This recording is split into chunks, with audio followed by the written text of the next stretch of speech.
Hello बच्चों, कैसे हो आप। मैं आशा करती हूँ कि आप सभी अच्छे होंगे। बच्चों, हम अपना जो सेकंड हमारा सब्जेक्ट है शिक्षण अधिगम के सिद्धांत, उसमें जो हमारा टॉपिक चल रहा है सेकंड यूनिट में, वो है शिक्षण प्रविधियाँ। तो बच्चों, शिक्षण प्रविधियाँ में आज हम करेंगे स्पष्टीकरण प्रविधि।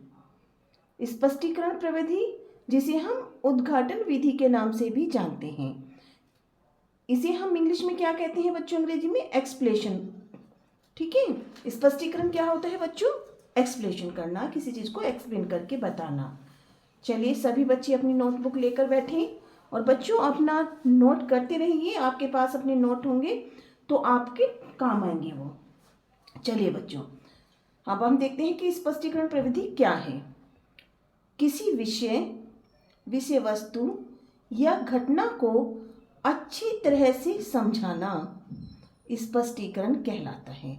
यानी बच्चों, कोई भी विषय वस्तु है, कोई भी तथ्य है या घटना है, उसे जिसे हम एक्सप्लेन करके विस्तार पूर्वक बताते हैं बच्चों, उसे ही हम स्पष्टीकरण कहते हैं। इस विधि को उद्घाटन विधि भी कहा जाता है। यह विधि अधिकतर जटिल विषयों को सरल रूप से बोधगम्य बनाने के काम आती है। किन्हें, जो जटिल विषय हैं या जटिल टॉपिक हैं, या कोई डिफ़िकल्ट वर्ड आ गया है, या कोई ऐसा प्रत्यय है भाई जिसे हमें बच्चों को अच्छी तरह से समझाना है, तो शिक्षक क्या करेंगे, उसके लिए स्पष्टीकरण प्रविधि का प्रयोग करते हैं। यानी उस जटिल विषय को, कोई वर्ड है, कोई तथ्य है ऐसा जो डिफ़िकल्ट है, बच्चों की समझ में नहीं आ रहा है, तो अध्यापक वहाँ पर उसको अच्छे से एक्सप्लेन करता है, उसको स्पष्ट करता है और उसे सरल रूप में बच्चों को समझाने का काम करता है। वही हमारी स्पष्टीकरण प्रविधि है। देखिए इसमें गार्लिक के अनुसार इन्होंने गार्लिक ने क्या बताया है बच्चों, कि स्पष्टीकरण का अभिप्राय उस प्रक्रिया से है जिसके द्वारा किसी शब्द समूह या कथन के अर्थ की समस्त जटिलता दूर हो सकती है। यानी कोई शब्द ऐसा है, शब्द समूह ऐसा है, या कोई कथन ऐसा है जिसके अर्थ की जो जटिलता है, जो उसमें कठिनाई आ रही है, कोई डिफिकल्ट वर्ड है, उसको दूर किया जाता है। यानी उसे आसान तरीके से, सरल तरीके से उसको एक्सप्लेन करके उसको अच्छी तरह से जो टीचर पढ़ाता है वो ही स्पष्टीकरण कहलाता है। ठीक है बच्चों, आपने ये नोट कर लिया है। अब देखिए, जैसे उदाहरण के रूप में आप नोट कर लेंगे बच्चों, इसमें मान लीजिए हम कॉमर्स पढ़ा रहा है टीचर, उसमें डेबिट, क्रेडिट, लेजर आदि ऐसे शब्द आ जाते हैं जो डिफिकल्ट हैं, बच्चों को वो समझ में नहीं आ रहे हैं, तो टीचर क्या करेगा, उन्हें स्पष्टीकरण की प्रविधि का प्रयोग करके उनके मीनिंग को बच्चों को अच्छे से समझाएगा, स्पष्ट करेगा। यह प्रविधि ज्ञात से अज्ञात की ओर बढ़ने के सूत्र पर आधारित है। बच्चों हमेशा ये ध्यान रखना चाहिए कि इस कौन सी प्रविधि में कौन से सूत्र पर डिपेंड करती है, उसमें वो कौन सा सूत्र का प्रयोग किया जाता है।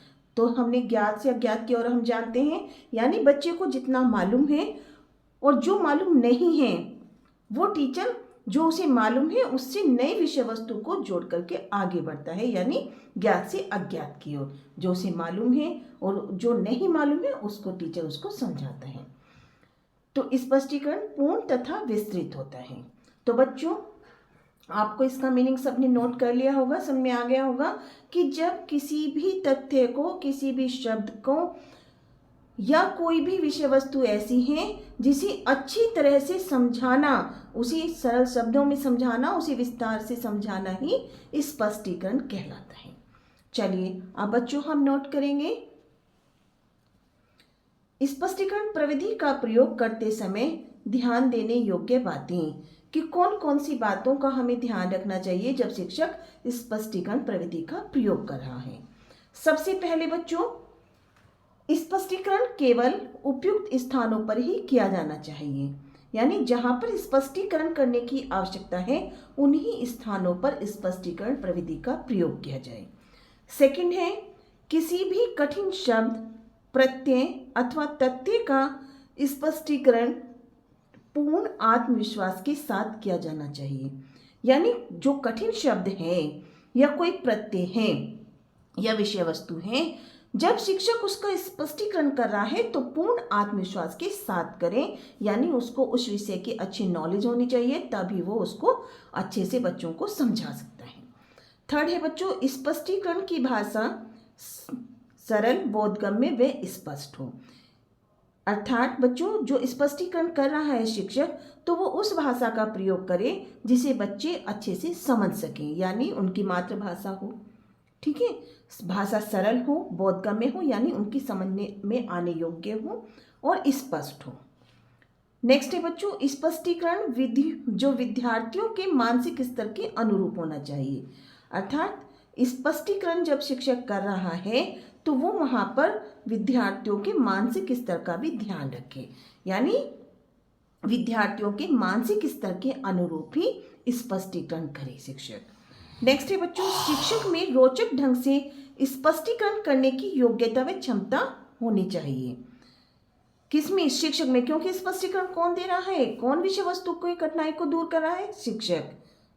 ठीक है बच्चों, तो शिक्षक में रोचक ढंग से उस विषय वस्तु को एक्सप्लेन करने की योग्यता और क्षमता होनी चाहिए, तभी शिक्षक अच्छे से स्पष्टीकरण कर सकता है। नेक्स्ट हम पढ़ते हैं बच्चों, सबका क्लियर हो गया होगा? ठीक है, जो नहीं दिखाई दे रहा था बच्चों नोट कर लीजिएगा आप सभी। नेक्स्ट हम आगे बढ़ते हैं, स्पष्टीकरण प्रविधि की सीमाएं। अर्थात स्पष्टीकरण प्रविधि की कौन कौन सी सीमाएं हैं, ठीक है, वो नोट करेंगे सभी बच्चे।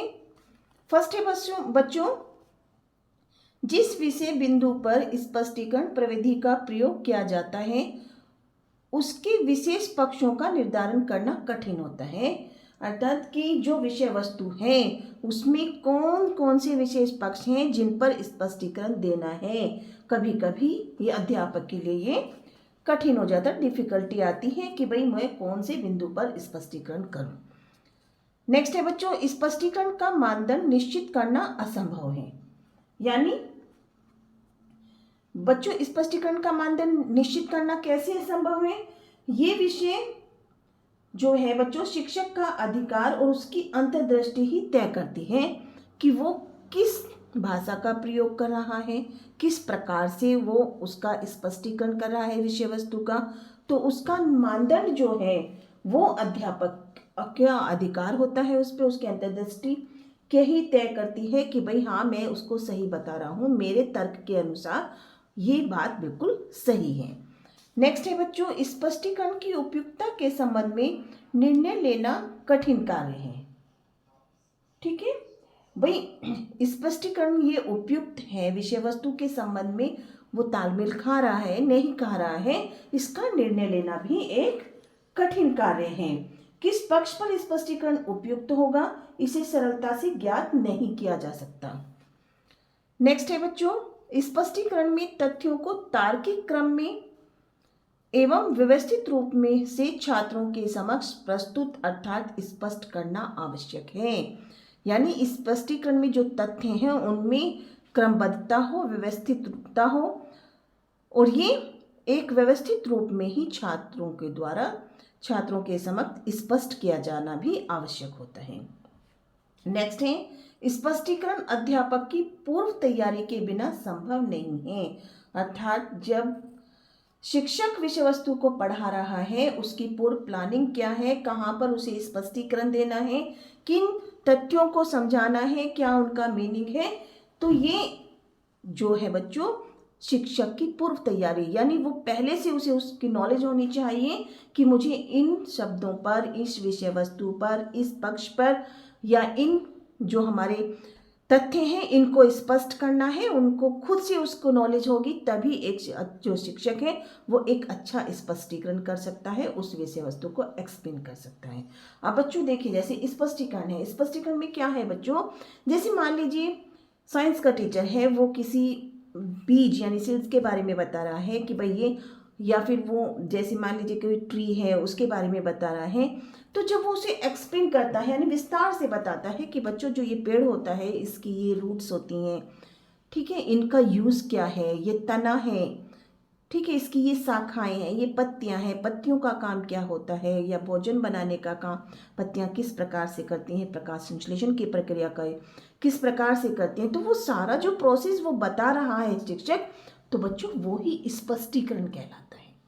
ठीक है, किसी भी जो हमारे वर्ड्स हैं यानी जो कठिन शब्द आ गए हैं या विषय वस्तु में जो भी कोई ऐसा कथन है जिसे जो शिक्षक है वो विस्तार से समझाए, उसको अच्छे से एक्सप्लेन करे, तो वो ही बच्चों स्पष्टीकरण कहलाता है। तो आई होप कि आपको अच्छे से स्पष्टीकरण का टॉपिक क्लियर हो गया होगा। कोई डाउट हो तो बच्चों आप कमेंट बॉक्स में मुझे अवश्य बताएं, मैं आपके उस डाउट को भी क्लियर करूँगी। ओके बेटा, सभी बच्चों को वीडियो पसंद आई तो वीडियो को लाइक ज़रूर करें और चैनल को सब्सक्राइब करें। Thank you.